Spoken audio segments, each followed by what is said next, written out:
सियासी मैदान की हर बड़ी खबर से आगाह रहने के लिए हमारे चैनल आजाद सियासत को सब्सक्राइब करें और बेल आइकन को प्रेस करें।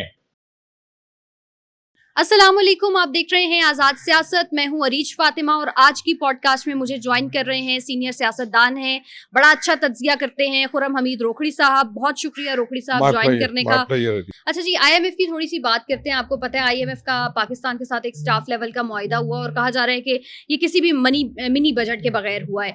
तो सर, जब भी इस तरह के मुआहिदे होते हैं आईएमएफ के साथ, जो भी गवर्नमेंट में होती है पार्टी, वो तो बड़ी खुश होती है, लेकिन अपोजिशन जो है वो बड़ी नाराज होती है, बड़े शिकवे करती है। और इस दफा भी हमने ऐसे ही शिकवे शिकायतें सुने हैं। क्या कहेंगे आप?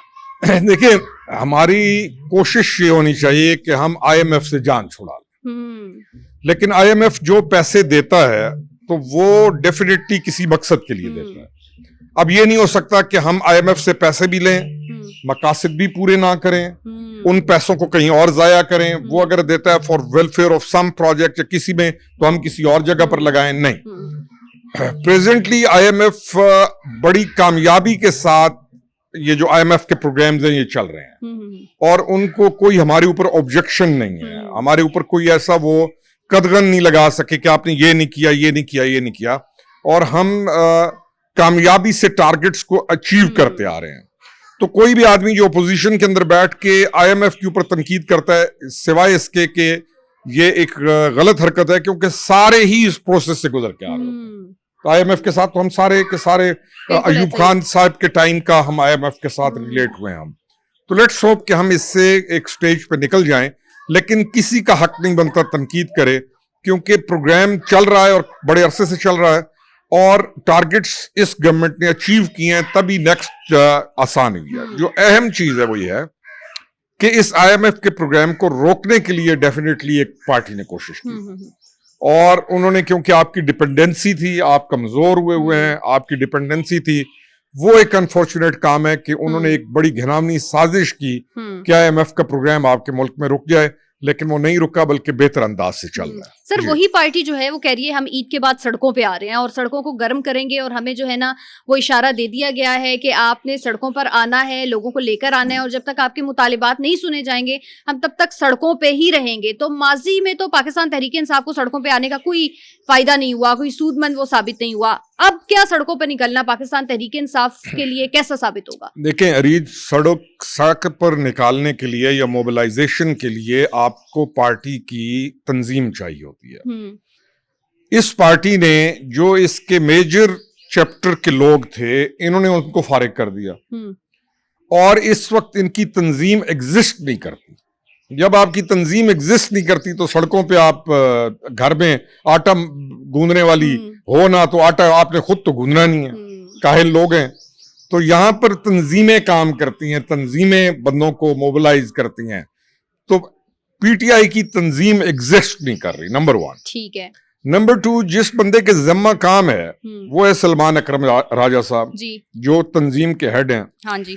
उन हजरत की कंडीशन ये है कि वो किसी पीटीआई के तंजीमों के अंदर बड़ा खुला माहौल होता है, आपको अपने दोस्तों को गले लगाना होता है, मिल के बैठना होता है, कोई डकरम नहीं होता, कोई फासले नहीं होते, कोई पसीने में आएगा, रखना होता है, कोई पसीने में आएगा, आपने इनसाइड उनको उभारना है, करना है।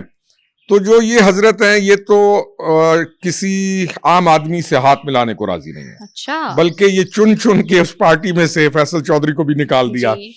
तो ये तंजीमें उठाया करती हैं शरफजल मरवत जैसे लोग, ये जलसे करते हैं, लोगों को बाहर लाते हैं। तो अब तो पहली चीज ये है कि वो काम नहीं है, तो सलमान अकरम राजा के वक्त और ज्यादा ये नहीं है। तीसरी चीज जो सबसे अहम है वो ये है कि अब पब्लिक को मालूम है कि हमारा बाहर निकलने का मतलब गवर्नमेंट ऑफ पाकिस्तान क्या लेगी।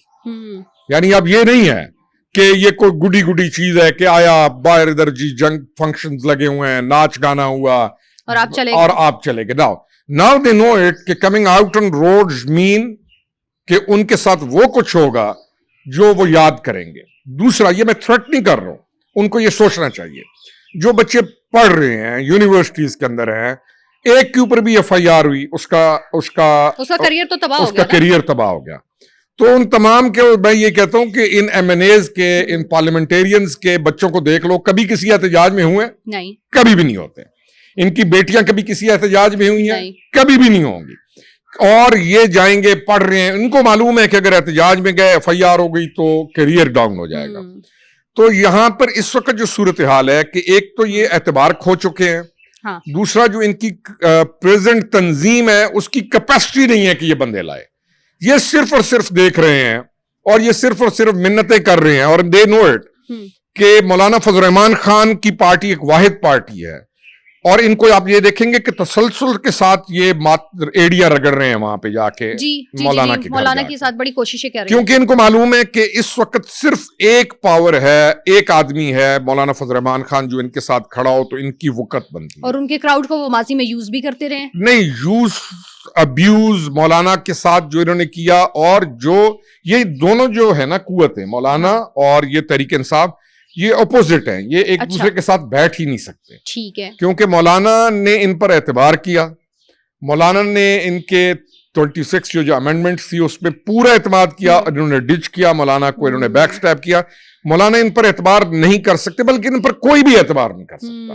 तो ये जो आप ईद के बाद का इनका है, तो आप ये कर लेने दें। अच्छा, मैं तो रोकड़ी साहब, क्राउड, पाकिस्तान तहरीक इंसाफ का क्राउड कितना साथ देगा अब पाकिस्तान तहरीक इंसाफ का, क्योंकि आपकी सिचुएशन चेंज हो गई है ना? मेरे ख्याल में अगर ये पूरे पाकिस्तान से ना 10,000 बंदा भी इकट्ठा कर लिया इन्होंने, बहुत बड़ी बात है, तो इनको गोल्ड मेडल देना पड़ेगा इस सुलेमान अकरम राजा। ठीक है। मैं 10,000 बंदा कह रहा हूं पूरे पाकिस्तान से, ठीक है, केपी समेत। ठीक है। अगर इन्होंने 10,000, मेरा ख्याल है कि ये 2,000-3,000 का मजमा भी नहीं कर पाएंगे, जो इनकी अपनी पोजीशन है और जो इस वक्त मुल्क की हालत। अच्छा, सलमान अकरम राजा का हमने जिक्र किया, सर वो बड़े नाराज हो रहे हैं। बाबर अवान की मुलाकात हुई है जेल में बानी पीटीआई से, तो उन्होंने उनको नहीं जाने दिया और कहा जेल के हुकाम से और अमले से कि हमने नहीं दिया बाबर अवान का नाम, इसलिए वो नहीं जाएंगे, और अगर आपने इनको भेजा तो हम एहतजाज करेंगे। तो सलमान अकरम राजा एहतजाज करते रहे, बाबर अवान मुलाकात करके आ गए, तो ये पीटीआई के अंदर इस वक्त इतने खिलाफात चल क्यों रहे हैं?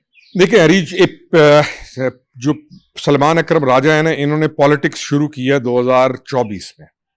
अच्छा, यानी इन्होंने मतलब बिल्कुल नए हैं। बिल्कुल, इस इलेक्शन से 3 महीने पहले ये सियासतदान बने हैं। उससे पहले ये वकील थे और इनका अच्छा खासा कारोबार है, बिजनेस है। तो सलमान अकरम राजा को पॉलिटिकल डायनामिक्स का कोई इल्म नहीं है।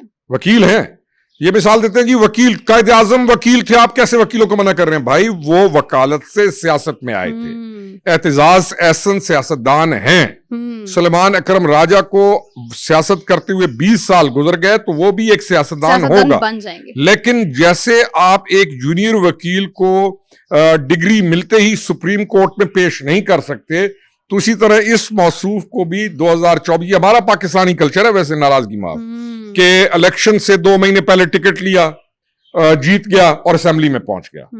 इसीलिए हमारी हालत यह है कि असेंबली के अंदर बैठे हुए अक्सर किरदारों को ना कानून का पता होता है ना कानून बनाने का पता होता है। क्यों? हमारे पास कोई प्रोसेस नहीं है ना, पॉलिटिकल प्रोसेस है नहीं।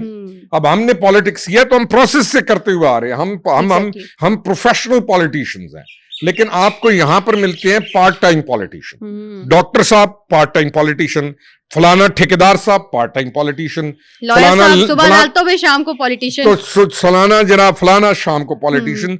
तो सलमान अकरम राजा पार्ट टाइम से भी कुछ छोटा सा शॉर्ट टाइम पॉलिटिशियन है, क्योंकि he started his inning just 2-3 months before 2024 election. तो उनकी जज्बात, उनका नाराज हो जाना, उनके अंदर बर्दाश्त का ना होना, ये चीजें चलती रहेंगी। Let's not discuss. पार्टी के फिर तमाम तर मामलात उनके हाथ में क्यों दिए हैं? पार्टी के मामलात उसके हाथ में इसलिए हैं कि इस वक्त वो जो अंदर पड़ा हुआ है ना, उसको वकीलों की जरूरत है, उसको कोई पार्टी की जरूरत नहीं है। वो ये समझता है कि मेरा क्राउड मौजूद है, ठीक है, और मुझे वकील चाहिए। तो वकील, आपने देखा होगा कि इलेक्शन के बाद एक वकीलों की फौज इकट्ठी हुई। बिल्कुल बिल्कुल। अब उस वकीलों की जब फौज इकट्ठी हुई तो पैसे का मामला है, बहुत बड़ा मामला है पैसे का।